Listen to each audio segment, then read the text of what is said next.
सगळ्यात प्रथम तर सगळ्यांना जय शिवराय, जय ज्योतिबा आणि जय भीम सगळ्यांना आणि जय संविधान.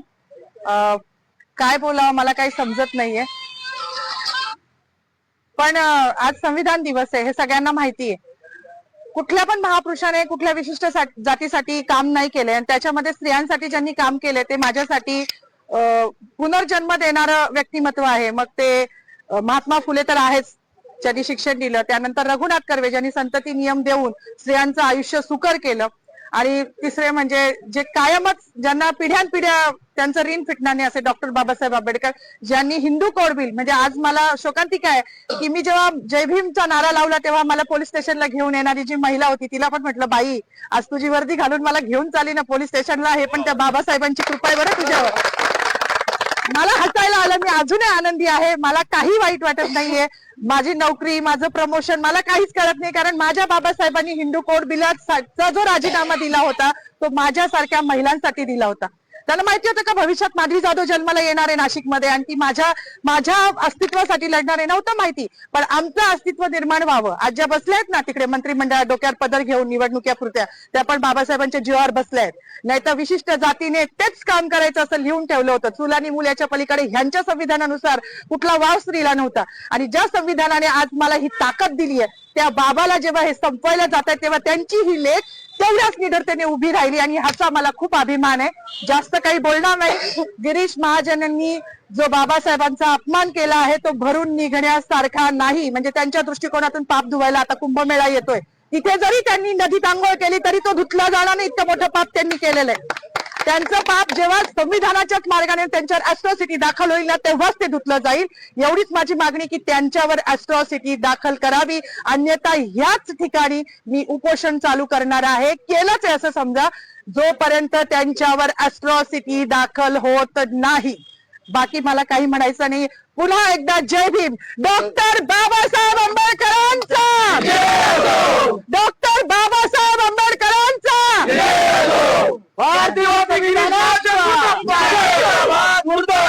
गिरीश महाजन मुर्दाबाद, संविधान जिंदाबाद, लोकशाही जिंदाबाद, हिटलरशाही मुर्दाबाद. आज संविधान दिन आहे, 26 जानेवारी. सगळ्यांना जय शिवराय, जय भीम, जय संविधान, जय सम्राट अशोका. माझं म्हणणं एकच होतं की आज 26 जानेवारी 1949 रोजी संविधान लागू झालं होतं. तर आज जो काही आपण हा दिवस साजरा करतो आहे प्रजासत्ताक दिन, हा फक्त भारतीय संविधानामुळे करत आहोत. जर भारतीय संविधानच नसतं तर आज आपण एका छताखाली सर्व धर्मीय लोक जमलोच नसतो आणि हा जातीभेद राहिलाच नसता. तर माझं एकच म्हणणं होतं की गिरीश महाजन यांनी, मंत्री महोदयांनी शिवाजी महाराजांचा जयघोष केला, संभाजी महाराजांचा जयघोष केला. मग बाबासाहेबांचा असा काय गुन्हा होता का बाबासाहेबांना का असं मुद्दामून डावललं जातंय की हा असं? हे खूप म्हणजे त्यांनी असं करायला नको होतं.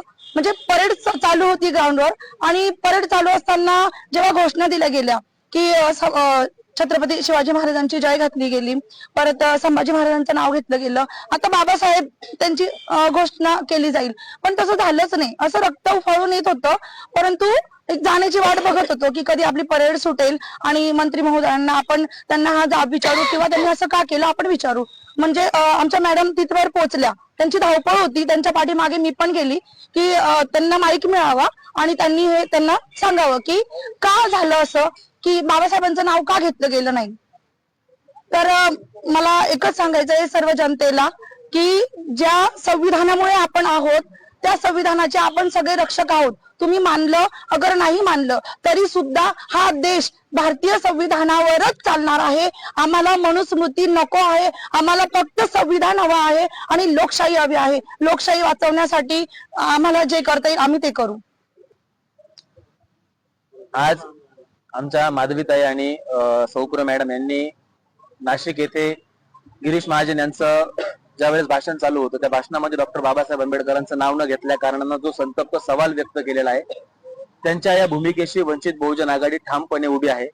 सुरुवातीपासूनच आम्ही त्यांना सांगितलं होतं की तुमची जी काही भूमिका असेल, तुमच्या अभिव्यक्ती स्वातंत्र्याचं हनन होणार नाही, तुमच्या अभिव्यक्ती स्वातंत्र्याला संरक्षण दिलं जाईल आणि तुमच्या पाठीमागे वंचित बहुजन आघाडी ठामपणे उभी राहील. या संपूर्ण घटनेमध्ये आतापर्यंत सरकारवाडा पोलीस स्टेशनला त्यांना बसवण्यात आलं होतं. का बसवण्यात आलं होतं, कुठल्या ऍक्ट खाली बसवण्यात आलं होतं, त्याचा संदर्भ काय आहे, त्यांच्या अंगावरती वर्दी आहे, त्या सुद्धा या देशाच्या, या महाराष्ट्राच्या कर्मचारी आहेत, सरकारच्या कर्मचारी आहेत. आणि कर्मचाऱ्यांसोबत असं वागणं, याचं नेमकं फलित काय आहे, याचा विचार काय आहे, हे सुद्धा आम्ही या प्रशासनाला विचारतोय. आणि मंत्री गिरीश महाजन यांनी डॉक्टर बाबासाहेब आंबेडकरांचं नाव न घेता जी RSS ची मानसिकता, भारतीय जनता पार्टीची मानसिकता उघड मांडलेली आहे, या मानसिकतेच्या विरोधात हा देश आहे. हा देश डॉक्टर बाबासाहेब आंबेडकरांच्या संविधानानं चालतो. तुम्ही EVM मॅनेज करून सत्ता हस्तगत करू शकता, परंतु लोकांची मनं हस्तगत करू शकत नाही. आणि हा रोष तुम्हाला रस्त्यावरती, हा रोष तुम्हाला आंदोलनात, हा रोष तुम्हाला तुमच्या भाषणांच्या वेळी असाच दिसला जाईल. आणि गिरीश महाजन यांना ओपन चॅलेंज आहे, तुम्ही नाशिकचे पालकमंत्री नाही आहात, तुम्ही त्या आविर्भावामध्ये राहू नका. तुम्ही कुंभमेळा मंत्री आहात, तुम्ही बिनमुलाय मेहमान आहात. तुम्ही नाशिकमध्ये वृक्षतोड केली, नाशिककरांनी सहन करायचा प्रयत्न केला. तुम्ही नाशिकचे हाल जळगाव सारखे करायचे प्रयत्न केले, नाशिककरांनी सहन करायचा प्रयत्न केला. परंतु आता नाशिककर तुमच्या या महाचुकीला, घोड चुकीला विसरणार नाही आहेत. तुम्ही डॉक्टर बाबासाहेब आंबेडकरांचा अपमान केलेला आहे. गिरीश महाजन, तुम्ही नाशिक सोडून परत जळगावला जा. आम्हाला दुसरा कुंभमेळा मंत्री द्या. गिरीश महाजन यांनी या मंत्रिपदाचा राजीनामा दिला पाहिजे. आणि आम्ही नाशिक जिल्हा कायद्याचा बाल्यकिल्ला म्हणणाऱ्या संदीप कर्णिक साहेबांनाही आव्हान करतो की तुम्ही कोणत्याही गृहमंत्र्याच्या दबावाखाली नाही येता, मंत्रिमंडळाच्या दबावाखाली नाही येता. हा तमाम दलितांचा, तमाम आंबेडकरी प्रेमींचा अपमान आहे. या अपमानाच्या ऍक्ट नुसार तुम्ही अनुसूचित जाती जमाती प्रतिबंध कायद्याच्या अनुसार गिरीश महाजनवरती गुन्हा दाखल केला पाहिजे. आणि हीच मागणी या दोन्ही कर्मचाऱ्यांची आहे. आणि या मागणीला वंचित बहुजन आघाडीचा पूर्णपणे पाठिंबा आहे. जर सरकारी कर्मचारी म्हणून त्यांच्यावरती कुठल्याही प्रकारचा दबाव आणण्याचा प्रयत्न केला तर आम्ही हे प्रकरण सरळ सरळ आदरणीय बाळासाहेब आंबेडकर यांच्या कोर्टामध्ये नेऊ आणि तिथून आम्ही न्याय मिळवून आणू. धन्यवाद.